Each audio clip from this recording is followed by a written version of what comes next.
94 Rocks, JC hanging out once again on Zoom and on the Zoom call right now. I've got Cody Carson. Of course, he is the lead singer from the band Set It Off. First time you and I have had a chance to meet. And first of all, thanks so much for joining me today on the program. How things going for you? It's going great, man. I'm enjoying some home time before the inevitable hitting the road again. Yeah, I'm just building the set, building the show, and enjoying life right now, man. So, what's the day in the life of Cody Carlson when you're at home away from the music side of things? Oh man, it's different. Because I'm so used to it's so busy on the road. It's constant moving, and we're a band that's always toured a lot. Like even when our band first started, we knew we needed to be on the road. We would book all of our own shows before we had a booking agent. So I'm no stranger to being gone. So when I'm home, I just try to do honestly as little as I possibly can. Like I grew up loving video games, so I'm playing. The Madden just came out, and I'm excited for football season, fantasy football, all that. So I'm getting hype about that. Playing just some shooter games here and there, and but now also like work is starting to pick back up because the band hustle never really stops. So Right. I'm starting to build the show and the story behind it, and it's fun. So, you mentioned fantasy football. Have you had a draft yet? And if you haven't, who are you going to pick if you're going to get the first pick, or where are we at on that? All right, so I just entered my first ever dynasty league, and Oh, okay. so I'm really excited about that. We just did our draft. And it's something I'm even more excited about. If anybody out there is a real fantasy football nerd, this guy Mike Wright goes by the Hitman. He has I think the number one fantasy football podcast called the Fantasy Footballers. He's in the league, so I'm gonna just lose all the time, I think. But it's gonna be a lot of fun. And also James Coe, who used to be on the NFL Network. We found these guys just through like music connections and stuff like that. But my pick, I ended up picking towards the back half of the draft. Ended up with my first two picks were Amon-Ra St. Brown and Brian Thomas Jr. as my wide receivers. So Okay. I'm not mad at the start. So we'll see how it ends up. But I think first overall, everyone's talking about Jamar Chase is what it's looking like. Is that what it's looking like? Yeah, and it's a little fantasy football tip. If you get the first overall pick, I don't know if you saw the preseason game they played the Eagles. Their first string defense couldn't beat their second string backup, so they're going to have to score a ton of points all the time. So that's good news for Jamar and Yeah. Burrow. Well, I had Jamar Chase last year, and it was kind of one of those struggles because he was balancing the contract and stuff, but he Right? panned out pretty well. Oh yeah, he's great. He's a superstar. Absolutely. So yeah, rockers can also play fantasy football. There's all sorts of things I'm sure you do besides behind the scenes, isn't there? You'd be surprised how many musicians I met that are super into fantasy. Yeah, there's a ton. I get that, and I'm assuming maybe I don't know if you follow the basketball season at all, but NCAA tournament time, filling out your brackets, things like that. Do you Oh do yeah, that? I do that. I don't watch college sports that much because the college I went to didn't really have any like sports competitiveness. But I will blindly fill out a bracket just to be with the boys. You know what I mean? Got to do those things. Oh yeah. Yeah, let's talk about your band a little bit. Of course, you've been around for a while, originally out of the Tampa area. Now you said you've moved to LA and that. So, talk about, I guess, the transition going from Tampa to LA and kind of this band starting out. Every band starts as a baby band and you continue your way up. And now coming up later on this fall, you're going to be headlining a tour. So, very cool. Yeah, no, it's been an insane journey. This whole thing wasn't supposed to happen. I was supposed to be in school studying classical music, and right now I should be in an orchestra. But I was studying clarinet at Oberlin Music Conservatory, but I was in rock bands in high school, and that was my love. Like I love play. Music in general is my love, but I missed playing shows, and they weren't any big shows. We were playing local venues in like Tarpon Springs, Florida, or Tampa Bay, and but I was in a band called One More Shot because that's what it was. It was my last shot before I had to give up on it and go to college. And I went out there, and one of the band All Time Low that I was listening to a lot at the time gave me a shot to sing on stage for a song of theirs at a sold-out House of Blues in Cleveland, and that changed my life. My parents wanted me to not do that. My dad did the same path I did. He went to Berkeley, dropped out, joined a band, met my mom on the road. They were musicians for a while, but then eventually my dad had to work his tail off and become a salesman and provide for the family because the music thing didn't last forever. And so I think he was worried about me doing that. But it was my love. And when he saw that video, he realized that I had to do the same thing. So they called me and gave me their blessing and told me to take a year off of college and come home and work on it.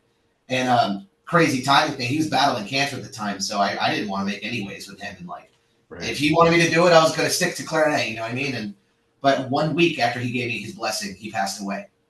And Oh, so I flew straight home, and I started finishing an album. We assembled the band. We started rehearsing it. Crazy hours. We found a realty office that would let us practice in their building after hours, and we'd go there like 3 in the morning and practice until sunup, and just get ready. Like I was saying earlier, we would book our own shows on a website called Indie on the Move. That was just a map. We would tap a state and annoy promoters until they said yes, and that's how the band began. And then eventually I would write everything on my own at first, and then someone from a label we eventually signed to Equal Vision Records was like, "Would you want to do a co-write?" And I was hesitant, but I was like, "Sure, I'll do it." So they flew us out to LA, and I fell in love with it. It was so interesting because you're so used to just how your brain works all right. and how you create ideas and where you want to go with things. But once you get another brain in there, it really opens the world, and it's kind of like the best version of a private lesson for songwriting you can get. Mhm. Because you're like, oh, I would have never thought to do it that way. I'm going to put that in my back pocket. And now I'm going to start implementing that moving forward. So I fell in love with that. I fell in love with the energy of the city and just the speed of the city. And just everyone's motivated to just really work so hard. And eventually saved up enough and moved out here with my girl and just kept pursuing the thing. And now I'm happy to say it went from dollar menu dinners and lunches and breakfasts to I can pay the bills and my rent with my job. So I'm really pumped. That's good. That's huge. I mean, I trust me. I have three daughters. I get that they're kind of at that stage where it's the cheap menu things, but down the road, hopefully they'll get to where you're at. But Part of the journey. it's got to be a great feeling to at least do something that you love, and then also in remembrance of your father too, which I think is really Yeah, cool. without a doubt. He's always in mind when I'm doing this. I just had like a great chat. I posted something on my Instagram not too long ago. It was a band photo of theirs from like the 70s. And was just kind of catching up with my mom about like stories of theirs on the road and stuff. And just, it's kind of cool that they've shared that as well. And they know what it's like, the grind of being gone for so long and just fighting to make it work and fighting to do what you love. And yeah, they're always in mind. This is always, dedicated to him as well.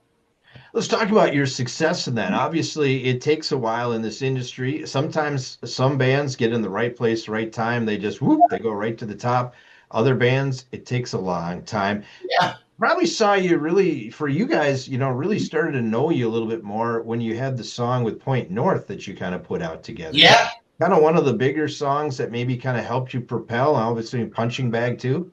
Yeah, I think those two songs were what really kind of broke the door open for us for rock. And it's great because Point North, John is the singer. John's the guy I was writing with already that we started going down this new route with.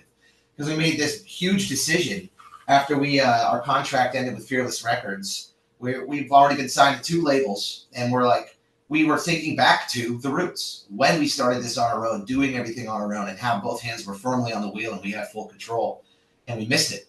And so we decided to go fully independent and throw the rule book out. And it was nerve wracking and it was exciting because it's like any sort of path in life. When you want a transition to go in your favor, you kind of have to take some risks and get outside your comfort zone. Right. And so we dove in. And when I was working with him, we just had so much fun, like not worrying about trying to. What's fun, the irony is when the band started, though, the dream is, TRL, get on the radio, like going back in the day to all those things you would see and want for yourself. And this was the first time we're like, you know what, screw it. We're not going to try to get a hit. We're just going to have fun. And as soon as that became the mentality, let's just have a good time and go back to that kid who was 19 years old in his bedroom writing songs until the sun came up, is when things started going really well. And I think people are feeling the fun that we're having. And it's definitely apparent at live shows because that's always been important. That's why we chose our band name. Like we got the most fun out of as spectators watching our favorite bands when they would go all out live.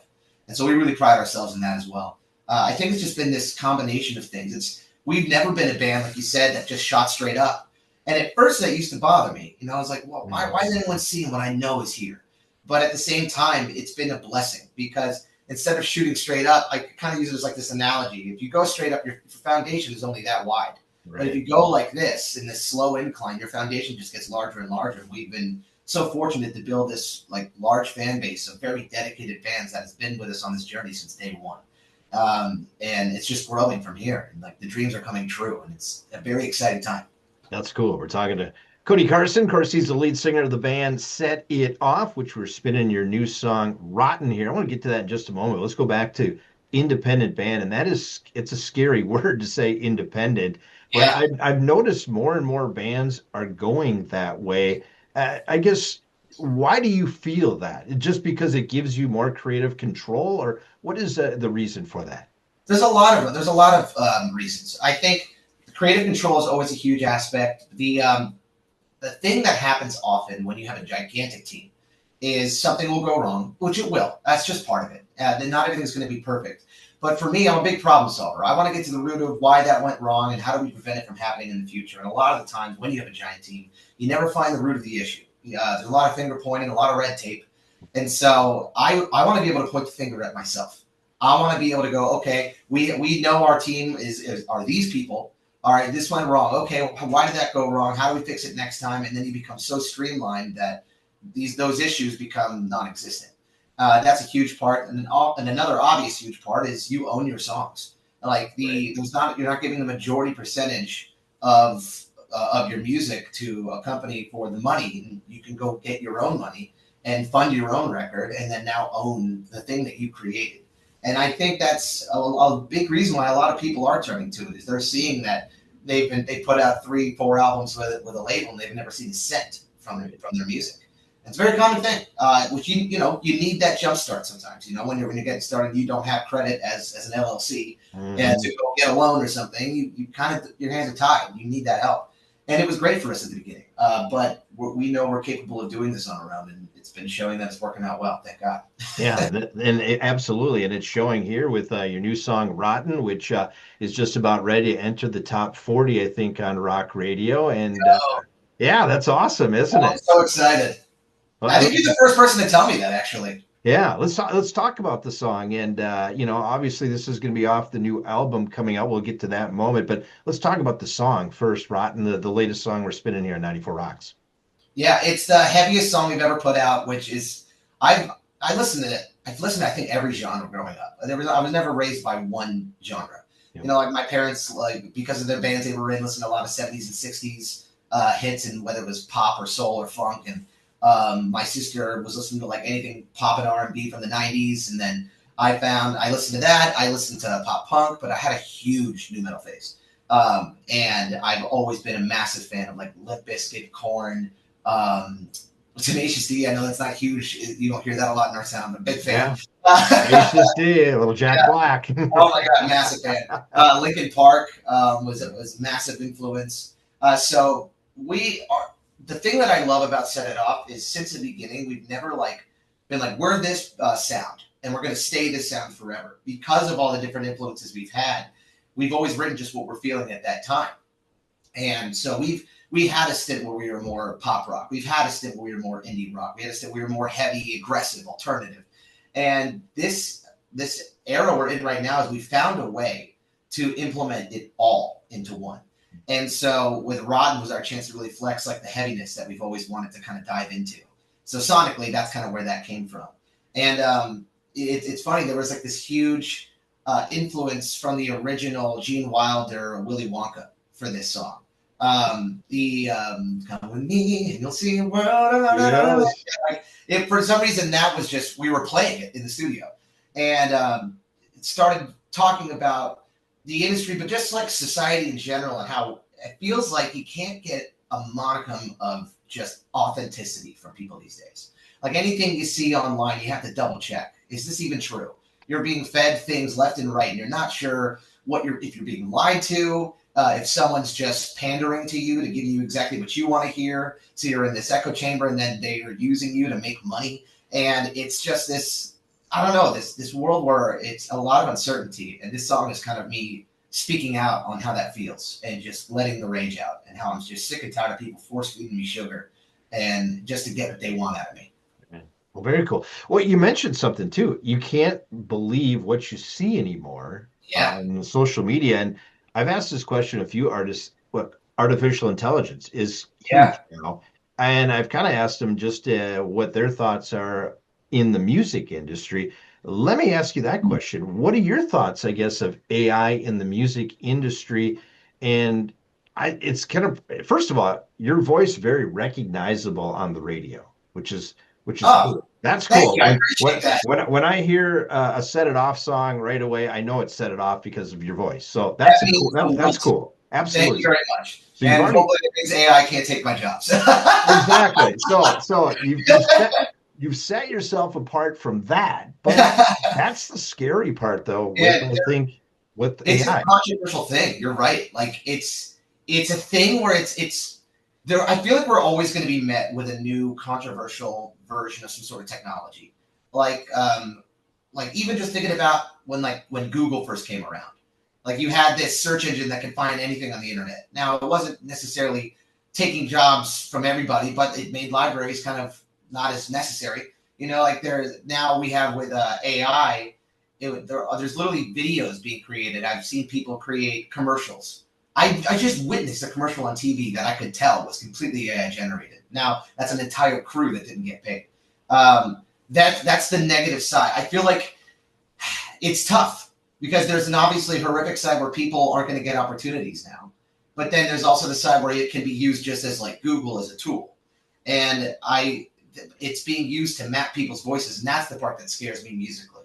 Like I was just curious the other day, there's people that are literally pitching songs to artists using the AI mapping of that artist's voice, so they can see would that make sense with my voice.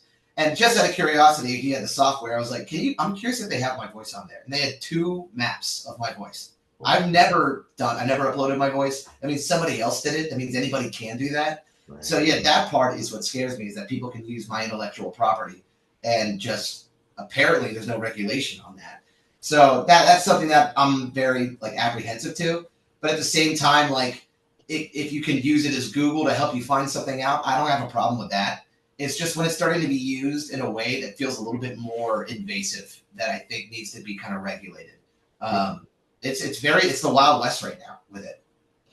It is. I know I've talked to a few people that said, well, you can't take the emotion out of what a true, song is, I but agree with that. so there's that side of it. But is it a useful tool maybe in the future for certain things, I guess? And that's going to have to be explored by each and individual musician and artist. Yeah, as long as I think you're not using it to write your lyrics for you, like because Oh, then you're taking exactly. your emotion out of it. Right. It has to. You have to be writing artistically from your personal experiences. Otherwise, you know, where's the artistry in that? You know, Right. you have to keep it authentic. I feel like it wouldn't be a harm if you're like other ways to say this word. You know, if you were to put that in there, I think that's fine. Or versions of like idioms. I think that's okay. Right. Because every writer I know uses a website called Rhyme Zone or Rhyme Wave to help them find rhymes easier. Like I think that's not really a big difference between the two. Right. But yeah, I think as a tool, it's fine. As creating whole pieces and taking jobs away, that's where I'm kind of drawing my personal line. Yeah, I got you. Well, we're talking about writing. New album coming out here on November 7th. I think it's the self-entitled Set It Off album. Am I correct on that? Yeah, first ever self-titled because we really feel like by the fact that we're merging all of those sounds we've been discovering over the years, this is the most complete set it off we've ever been. This is us. Talk about I guess the writing of it, putting it together, and we've already heard a few of the songs off the album. Yeah. Oh man, it was a blast because there was no like. I feel like so often you're under the wire when you're on like a label. They're like, all right, well, we have to have an album out, but it can't be out here because we have other artists dropping out here. You have to have yours done by this window. And with Mhm. this, we've always wanted to, especially within the last like 6 or 7 years, just drop singles. Yep. Like I want to go and write a song and let's just give people songs. Let's just give people music. Like everyone, we have so much access all the time now. People want new music, you know, it's there. It's there every day. And so we wanted to be able to play that part of the game. And so I decided. So funny enough, we when we were writing for the album before this, Elsewhere, it was during the pandemic. So like a lot of people were like, "Screw that! I'm not doing Zoom writing sessions," but that wasn't an option for us. So we knew an album had to be on the way. So I did a lot of Zoom writing sessions, and one of them was with a guy named John Lundeen from Point North, and it was him and the artist's grandson. We did a co-write on Zoom, and it was a really nice song. I really loved it, but it just what at the time didn't fit the soundscape of the album. But I knew there was something there chemistry wise. So when we were going back into this album, John's name kept circling in my head, and I reached out and see it, saw if he wanted to do a co-write together. We did. We went in, and the first song we wrote was Punching Bag. And I was like, whoa, okay. We had so much fun just laughing. You know, you're having a great time writing if it just feels like you're hanging out with one of your best friends. And that's what it felt like right away. Like anytime we create a part of a melody, we're like making the stank face, we're high-fiving, and just having the time of our lives. So after that, obviously, I'm like, well, I'm going back. And so we did. And the majority of the songs were with John. I went back to the guy I did my first co-write with, was a song called Swan Song back on our album Cinematics. I went with Eric Ron. We did songs with him. I flew out to Nashville, did a song with this guy, Andrew Bayless. Crazy story for him. So when the band was first getting started, I was doing like a bunch of covers on YouTube just to kind of get our name out there. And I did a cover of the song Talk Dirty to Me by Jason Derulo. And at the time, we toured this band, or we knew this band, Life on Repeat. And one of the guys in that band was just getting started producing. And I couldn't mix to make music to make it sound good to save my life. And he was like, hey, would you mind if I mixed your next cover? Just put me on credit for it. And now the guy has hits with Jelly Roll. Like, it's so cool. Like, all these guys that I grew up with and we were all trying to make it are now, like, finding their lane and absolutely killing it. So I went out there and I did a co-write with him. And that we have a song called Switch that we did with him that's going to be on the album. So it's like reconnecting, and it's been this really cool nostalgia trip and just remembering why you're here and why you do this. And I know this is our best album yet. And I think people are going to feel something really special in it. Well, the cool thing about normally when you put a new album out, that means you got to go out on a tour, and you've got a headlining tour coming up this fall, don't you? Oh, we do. And I cannot wait. We have some incredible venues that I can't wait to revisit, and the lineup is the strongest we've ever had. We're bringing out the Pretty Wild, we're bringing out Bonham, we're bringing out Fame on Fire. So the show is going to be incredible from start to finish. And I think people are really going to have a memorable night, and that's what it's all about, making memories, man. It's going to be incredible. That's great. That's awesome. Hey, Cody, I know we got to get going here, but I've had a lot of fun hanging out with you a little bit, learning more about the band, and excited to find out that new album coming out on November 7th. I know you're not making a stop here in Minnesota, probably because, it's going to be too cold, but you got to get back sometime Oh, here, we'll be right? back. We'll be back. Absolutely. Absolutely. Well, I'm definitely looking forward to meet you in person too sometime. And thanks so much for hanging out. And we're going to play your latest song, Rotten, right now. You okay with that? I would love that. Thank you. Once again, that is Cody Carson. He's the lead singer from the band Set It Off. That new song is Rotten. You're hearing it right now. It's on The Dark. It's on 94 Rocks.